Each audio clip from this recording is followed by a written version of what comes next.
Hi dear friends, welcome to my channel. എന്തൊക്കെയുണ്ട് വിശേഷങ്ങൾ? എല്ലാവരും സുഖമായിരിക്കുന്നല്ലോ അല്ലേ? ഞാനൊക്കെ കൂടെ സുഖമായിരിക്കുന്നു. അപ്പോൾ ഇന്ന് നമ്മൾ വളരെ സിമ്പിളായിട്ട് കുട്ടികൾക്കൊക്കെ ചെയ്യാൻ പറ്റുന്ന ഒരു ടൈപ്പ് വാൾ ഡെക്കറാണ് ചെയ്യാൻ പോകുന്നത്. അപ്പോൾ അതിന് വേണ്ടിയിട്ട് ഞാനിവിടെ ഒരു ചാർട്ട് പേപ്പറാണ് എടുത്തിട്ടുള്ളത്. അപ്പോൾ ബ്ലാക്ക് കളർ ചാർട്ട് പേപ്പർ ഉണ്ടെന്നുണ്ടെങ്കിൽ അത് തന്നെ എടുക്കുക. അപ്പോൾ ഞാനിവിടെ ബ്ലാക്ക് കളർ എൻ്റെ അടുത്ത് കഴിഞ്ഞിട്ടുണ്ടായിരുന്നു. അപ്പോൾ അതുകൊണ്ട് വൈറ്റ് കളർ ചാർട്ട് പേപ്പർ ഒന്നിങ്ങനെ കട്ട് ചെയ്തെടുത്തിട്ടുണ്ട്. എന്നിട്ട് അതിലേക്ക് നമ്മൾ ബ്ലാക്ക് കളർ ആക്രിലിക് പെയിൻ്റ് ഒന്ന് ഫുള്ളായിട്ടൊന്ന് അടിച്ചു കൊടുക്കുകയാണ് കേട്ടോ. അപ്പോൾ നിങ്ങൾക്ക് ഈ ഒരു ചാർട്ട് പേപ്പറിന് പകരം ക്യാൻവാസ് ഷീറ്റൊക്കെ വേണമെങ്കിൽ യൂസ് ചെയ്യാം. അപ്പോൾ ചാർട്ട് പേപ്പർ ആകുമ്പോൾ കുട്ടികളുടെയൊക്കെ കയ്യിൽ എല്ലാ കുട്ടികളുടെ കയ്യിലുണ്ടാവില്ല. അപ്പോൾ അതുകൊണ്ടാണ് ഞാനൊരു ചാർട്ട് പേപ്പർ എടുത്തിട്ടുള്ളത്. അപ്പോൾ നമ്മളിത് കംപ്ലീറ്റ് ആയിട്ടും ബ്ലാക്ക് കളർ പെയിൻറ്റൊക്കെ ചെയ്ത് റെഡിയാക്കി എടുത്തിട്ടുണ്ട്. പെയിൻറ്റൊക്കെ ചെയ്ത് കഴിഞ്ഞപ്പോൾ നല്ലൊരു ക്യാൻവാസ് ഷീറ്റ് പോലെ തന്നെ ആയിട്ടുണ്ട് കേട്ടോ. പെട്ടെന്ന് തന്നെ ഡ്രൈ ആയിട്ടൊക്കെ കിട്ടും. പിന്നെ ഞാൻ ഇവിടെ എടുത്തിട്ടുള്ളത് കുറച്ച് പിസ്തയുടെ ഷെല്ലാണ്. അപ്പോൾ നമ്മൾ പിസ്തയുടെ ഷെല്ല് വെച്ചിട്ട് വളരെ സിമ്പിളായിട്ടൊരു വാൾ ഡെക്കറാണ് ചെയ്യാൻ പോകുന്നത്. അപ്പോൾ ഈ ഒരു പിസ്തയുടെ ഷെല്ല് ഇതിലേക്ക് സ്റ്റിക്ക് ചെയ്യാനായിട്ട് ഞാനിവിടെ ഫെവിക്കോളാണ് കേട്ടോ യൂസ് ചെയ്തിട്ടുള്ളത്. നിങ്ങൾക്ക് അതിന് പകരം ഗ്ലൂ ഗണ്ണൊക്കെ വേണമെങ്കിൽ യൂസ് ചെയ്യാം കേട്ടോ. അപ്പോൾ നമ്മൾ ഈ ഒരു ചാർട്ട് പേപ്പറിലേക്കൊക്കെ പിസ്തയുടെ ഷെല്ല് സ്റ്റിക്ക് ചെയ്യാനായിട്ട് ഫെവിക്കോൾ തന്നെ മതി. പെട്ടെന്ന് തന്നെ സ്റ്റിക്കായിട്ടൊക്കെ കിട്ടും. അപ്പോൾ ഞാനൊരു ട്രേയിലേക്ക് കുറച്ച് ഫെവിക്കോൾ ആക്കിയിട്ടുണ്ട്. എന്നിട്ടൊരു ബ്രഷ് വെച്ചിട്ട് ഇതിലേക്ക് ജസ്റ്റ് നടുക്ക് ഭാഗത്തായിട്ടൊന്ന് റൗണ്ട് പോലെ ഇങ്ങനെ അപ്ലൈ ചെയ്ത് കൊടുക്കുകയാണ്. നമ്മളിങ്ങനെ ഒരുപാട് കട്ടിയിലൊന്നും ഫെവിക്കോൾ അപ്ലൈ ചെയ്യേണ്ട ആവശ്യമില്ല കേട്ടോ. ജസ്റ്റ് ഒന്നിങ്ങനെ സ്പ്രെഡ് ചെയ്ത് കൊടുത്താൽ മതി. എന്നിട്ട് നമ്മൾ ഓരോ പിസ്തയുടെ ഷെല്ലായിട്ടൊന്നും ഇങ്ങനെ ഒട്ടിച്ചു കൊടുക്കുകയാണ്. അപ്പോൾ ഈ ഒരു പിസ്തയുടെ ഷെല്ലിൻ്റെ പോയിൻ്റഡ് ആയിട്ടുള്ള ഭാഗം ഇങ്ങനെ പുറത്തോട്ട് നിൽക്കുന്ന രീതിയിൽ നമ്മളൊരു ഫ്ലവർ പോലെ നടുക്ക് ഒരു 6 വെച്ചിട്ടൊന്നും ഇങ്ങനെ ഒട്ടിച്ചു കൊടുക്കുന്നുണ്ട്. ഇപ്പോൾ നമുക്കൊരു 6 പെറ്റലുള്ള ഒരു കുഞ്ഞ് ഫ്ലവർ പോലെ കിട്ടിയിട്ടുണ്ട്. ഇനി നമ്മൾ വീണ്ടും ഈ പിസ്തയുടെ ഷെല്ലിൻ്റെ ഈ ഒരു പെറ്റൽസ് ഉണ്ടല്ലോ, അപ്പോൾ 2 പെറ്റൽസിൻ്റെ ഇടക്കായിട്ടുള്ള ഒരു ഭാഗത്ത് കുറച്ച് ഫെവിക്കോൾ അപ്ലൈ ചെയ്ത് കൊടുക്കുക. അപ്പോൾ അങ്ങനെ നമ്മൾ 6 സ്ഥലത്തും ഫെവിക്കോൾ അപ്ലൈ ചെയ്തതിന് ശേഷം വീണ്ടും ഇതുപോലെ തന്നെ പിസ്തയുടെ ഷെല്ലൊന്ന് ഒട്ടിച്ചു കൊടുക്കുകയാണ് കേട്ടോ.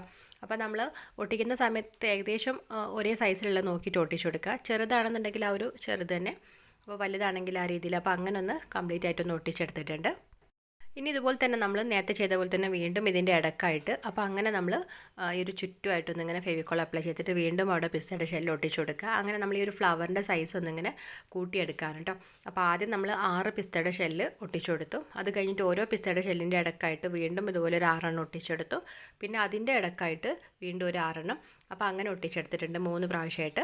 അത് കഴിഞ്ഞിട്ട് നമ്മൾ ഓരോ പിസ്തയുടെ ഷെല്ലിൻ്റെയും ഇടയ്ക്ക് ഇങ്ങനെ 2 സ്ഥലത്തായിട്ട് ഒന്ന് ഫെവിക്കോൾ അപ്ലൈ ചെയ്ത് കൊടുക്കുകയാണ്, 2 പിസ്തയുടെ ഷെല്ല് ഒട്ടിക്കാനായിട്ട്.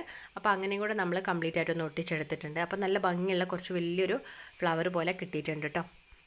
നമുക്കിതിങ്ങനെ ചെയ്ത് വരുമ്പോൾ നല്ല ഇൻട്രസ്റ്റ് ആയിട്ട് തോന്നും കേട്ടോ. വീണ്ടും വീണ്ടും ഇങ്ങനെ നല്ല വലുതായിട്ട് ഇങ്ങനെ വരുന്ന കാണുമ്പോൾ നല്ലൊരു ഇൻട്രസ്റ്റ് ആയിട്ട് തോന്നും. അപ്പോൾ മോൾ ഇതുപോലെ ചെയ്യണമെന്ന് പറഞ്ഞിട്ട് അവൾ 1-2 സ്റ്റിക്ക് ചെയ്യാനുണ്ടായിട്ടുണ്ടായിരുന്നു. പിന്നെ അവൾക്ക് തന്നെ തനിയെ ചെയ്യണമെന്ന് പറഞ്ഞു കേട്ടോ. അങ്ങനെ ഞാൻ പിന്നെ മേലെ കുട്ടികൾക്കൊക്കെ ചെയ്യാൻ പറ്റുന്ന അത്രയും സിമ്പിളായിട്ടുള്ളതാണ്, തെറ്റിപ്പോകാനൊന്നുമില്ല. നമ്മളിങ്ങനെ ജസ്റ്റ് ആ ഒരു ഫെവിക്കോൾ അപ്ലൈ ചെയ്ത് കൊടുത്താൽ അവർക്ക് ഇങ്ങനെ സ്റ്റിക്ക് ചെയ്താൽ മതി. അപ്പം മേലെ ഇതിൻ്റെ ആ ഒരു മേലെ ഭാഗത്തായിട്ട് ഞാൻ വേറെ ഒരു ചെറിയ ഫ്ലവർ ഇതുപോലെ തന്നെ ചെയ്ത് കൊടുക്കുന്നുണ്ട്. അപ്പോൾ അവിടെ ഞാൻ നടുക്ക് ഭാഗത്തായിട്ട് ഒരു 5 പെറ്റൽ, അപ്പോൾ അങ്ങനെയാണ് ചെയ്തിട്ടുള്ളത്. പിന്നെ കംപ്ലീറ്റ് ആയിട്ട് മോൾ തന്നെ കേട്ടോ ചെയ്ത് കൊടുത്തത്. ഞാൻ ജസ്റ്റ് ഫെവിക്കോളൊക്കെ അപ്ലൈ ചെയ്ത് കൊടുത്തു. അങ്ങനെ ജസ്റ്റ് പറഞ്ഞു കൊടുത്തപ്പോൾ തന്നെ ഭയങ്കര ഇൻട്രസ്റ്റ് ആയിട്ട് അവൾ തന്നെയാണ് ചെയ്തത്.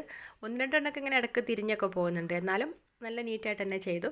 അപ്പോൾ 1-2 ഞാൻ വിചാരിച്ച ആ ഒരു ഷേപ്പിലേക്ക് കിട്ടിയിട്ടില്ല, ഒരു ഫ്ലവർ പോലെ കിട്ടിയിട്ടില്ല. കാരണം അതിങ്ങനെ സ്റ്റിക്ക് ചെയ്തൊക്കെ വന്ന സമയത്ത് കുറച്ചൊക്കെ ഓർഡറൊക്കെ തെറ്റിപ്പോയിട്ടുണ്ടായിരുന്നു. എന്നാലും കുഴപ്പമില്ല, നമ്മൾ എങ്ങനെ ചെയ്തെടുത്താലും ഇതിൽ നല്ലൊരു ഭംഗി തന്നെയാണ് കാണാൻ. നമ്മളെടുക്കുന്ന ആ ഒരു ചാർട്ട് പേപ്പറിനനുസരിച്ച് നമുക്കിതിൻ്റെ ഫ്ലവറിൻ്റെ സൈസൊക്കെ കൂട്ടിയും കുറയ്ക്കുകയൊക്കെ ചെയ്യാം കേട്ടോ.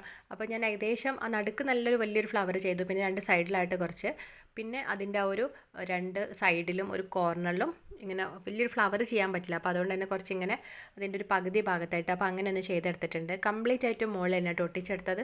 അപ്പോൾ അതുകൊണ്ട് തന്നെ ചില ഭാഗത്തൊക്കെ ചെറിയൊരു ഓർഡറൊക്കെ തെറ്റിയിട്ടുണ്ട്, എന്നാലും കുഴപ്പമൊന്നുമില്ല, നല്ല നീറ്റായിട്ട് തന്നെ വന്നിട്ടുണ്ട്. ഇനിയിപ്പോൾ നമുക്കിതൊന്ന് പെയിൻറ്റ് ചെയ്ത് കൊടുക്കാം.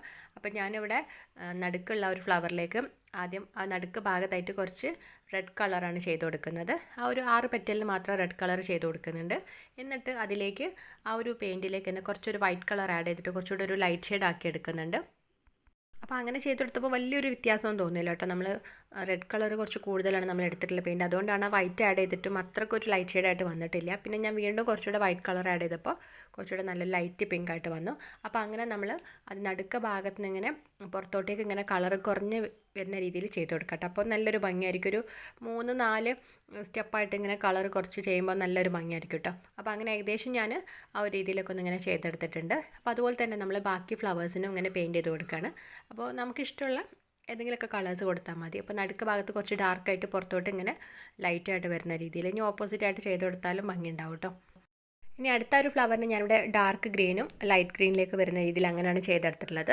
പിന്നെ വേറൊരു ഫ്ലവറിന് ഓറഞ്ച് കളറ്, പിന്നെ യെല്ലോയിലേക്ക് വരുന്ന രീതിയിൽ, പിന്നെ പേർപ്പിൾ കളറ്, പിന്നെ അതുപോലെ ഡാർക്ക് പിങ്ക് ആയിട്ട്, പിന്നെ ബ്ലൂ, പിന്നെ അതുപോലെ സാപ്പ് ഗ്രീനും വേറൊരു ലൈറ്റ് ഗ്രീനും വെച്ചിട്ട്. അപ്പോൾ അങ്ങനെ നമ്മളെ കയ്യിലുള്ള ഒരു കളേഴ്സ് വെച്ചിട്ട് ഇങ്ങനെ ചെയ്ത് കൊടുത്താൽ മതി.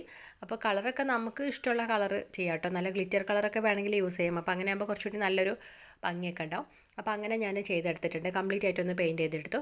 അത് കഴിഞ്ഞിട്ട് ഞാൻ ആ ഒരു സെയിം കളറിലേക്ക് തന്നെ കുറച്ചൊന്നൊരു ഡ്രോപ്പ് വെള്ളം മിക്സ് ചെയ്തിട്ട് ഒന്ന് ലൈറ്റ് ഷെയ്ഡ് ആക്കി എടുത്തിട്ടുണ്ട്. കുറച്ചുകൂടി ഒരു ലൈറ്റായിട്ടൊരു പെയിൻറ്റ് കിട്ടാനുണ്ട്. നമ്മൾ ആ ട്രേയിലേക്ക് തന്നെ കുറച്ചിങ്ങനെ പെയിൻറ്റ് ഡ്രൈ ആയിട്ടുണ്ടാവില്ല. അപ്പോൾ അതിലേക്കൊരു ഡ്രോപ്പ് വെള്ളം ചേർത്തിട്ടൊന്ന് ഇങ്ങനെ മിക്സ് ചെയ്തെടുക്കുമ്പോൾ ചെറുതായിട്ട് ആ ഒരു ബ്രഷിലേക്ക് ഒരു കളർ വരും. അപ്പോൾ അത് വെച്ചിട്ട് ഇതിൻ്റെ പുറത്തോട്ടായിട്ട് നമ്മളിങ്ങനെ ഒരു പെറ്റൽ പോലെ ഒന്നിങ്ങനെ ചെയ്ത് കൊടുക്കുന്നുണ്ട്. അങ്ങനെ ചെയ്തപ്പോൾ നല്ലൊരു ഭംഗിയായിട്ടുണ്ട് കേട്ടോ. അതിൻ്റെ ആ ഒരു കണ്ടിന്യൂഷനായിട്ട് വരുന്ന പോലെ ഉണ്ട്. നടുക്ക് ഇങ്ങനെ ഡാർക്കായിട്ട് അവിടെ നിന്ന് ലൈറ്റിലോട്ട് വരുമല്ലോ. അപ്പോൾ അങ്ങനെ നല്ല ലൈറ്റ് ഷെയ്ഡിലേക്ക് ഒരു കണ്ടിന്യൂഷൻ വരുന്ന പോലെ തോന്നുന്നുണ്ട്. അപ്പോൾ എല്ലാ ഫ്ലവറിനും ഞാൻ അതുപോലെ ആ ഒരു സെയിം കളർ വെച്ചിട്ടൊന്ന് ചെയ്ത് കൊടുത്തിട്ടുണ്ട് കേട്ടോ. അപ്പോൾ നല്ലൊരു ഭംഗിയായിട്ട് തന്നെ വന്നിട്ടുണ്ട്. പിന്നെ 1-2 പിസ്തയുടെ ഷെല്ലൊക്കെ നമ്മളിങ്ങനെ പെയിൻറ്റ് ചെയ്ത സമയത്ത് കുറച്ച് ആ ഒരു ചാർട്ടിലേക്കൊക്കെ ആയിട്ടുണ്ട്. ഞാൻ പിന്നെ അവിടെ ബ്ലാക്ക് കളർ വെച്ച് ടച്ച് ചെയ്തിട്ട് കൊടുത്തിട്ടൊന്നുമില്ല. കാരണം ദൂരെ നിന്ന് കാണുമ്പോൾ അത്ര മനസ്സിലാവുന്നില്ല കേട്ടോ. നമ്മൾ സൂക്ഷിച്ച് നോക്കുന്ന സമയത്താണ് പെയിൻറ്റ് ഇങ്ങനെ കുറച്ചൊക്കെ പുറത്തോട്ടായിട്ടുള്ളത് കാണുന്നത്. അപ്പോൾ അങ്ങനെ നമ്മൾ വളരെ സിമ്പിളായിട്ട് കുറച്ച് പിസ്തയുടെ ഷെല്ല് മാത്രം വെച്ചിട്ട് കയ്യിലുള്ള ചാർട്ട് പേപ്പറോ അല്ലെങ്കിൽ നമുക്ക് ഇനിയിപ്പോൾ ഒന്നും ഇല്ലാന്നുണ്ടെങ്കിൽ നമുക്ക് കാർഡ്ബോർഡിൽ വേണമെങ്കിലും പെയിൻറ്റ് ചെയ്തിട്ട് ഇങ്ങനെ ചെയ്തെടുക്കാം കേട്ടോ. കുട്ടികൾക്കൊക്കെ ചെയ്യാൻ പറ്റുന്ന നല്ല കളർഫുൾ ആയിട്ടുള്ള നല്ല ഭംഗിയുള്ളൊരു വാൾ ഡെക്കറാണ്. എനിക്ക് ഒരുപാട് ഇഷ്ടമായി കേട്ടോ. ഞാനിത് പിൻട്രസ്റ്റിൽ കണ്ടിട്ടൊന്ന് ട്രൈ ചെയ്ത് നോക്കിയിട്ടുള്ളതാണ്. അപ്പോൾ നമ്മൾ നേരത്തെയും പിസ്തയുടെ ഷെല്ല് വെച്ചിട്ട് കുറേ ബോട്ടിലാട്ടും വാൾ ഡെക്കറൊക്കെ ചെയ്തിട്ടുണ്ട്, വളരെ സിമ്പിളായിട്ടുള്ളത്. അപ്പോൾ അതൊക്കെ ഞാനൊരു പ്ലേലിസ്റ്റ് ആക്കി വെച്ചിട്ടുണ്ട്. അപ്പോൾ കാണാത്തവരുണ്ടെങ്കിൽ ഒന്ന് കണ്ട് നോക്കണം. ഞാൻ കമൻറ്റിലൊന്ന് പിൻ ചെയ്തിടാം. അപ്പോൾ ഇന്നത്തെ സിമ്പിളായിട്ടുള്ള ഒരു വാൾ ഡെക്കർ നിങ്ങൾക്ക് എല്ലാവർക്കും ഇഷ്ടമായിട്ടുണ്ടാവുമെന്ന് വിചാരിക്കുന്നു. അപ്പോൾ അഭിപ്രായങ്ങളൊക്കെ ഒന്ന് എല്ലാവരും ഒന്ന് കമൻറ്റ് ചെയ്യണേ. അതുപോലെ ഇവിടെ വന്നിട്ടുള്ളവർ ആരെങ്കിലും നമ്മളെ ചാനൽ സബ്സ്ക്രൈബ് ചെയ്യാത്തവരുണ്ടെങ്കിൽ പ്ലീസ് ഒന്ന് സബ്സ്ക്രൈബ് ചെയ്തിട്ട് സപ്പോർട്ട് ചെയ്യുകയും ചെയ്യണേ.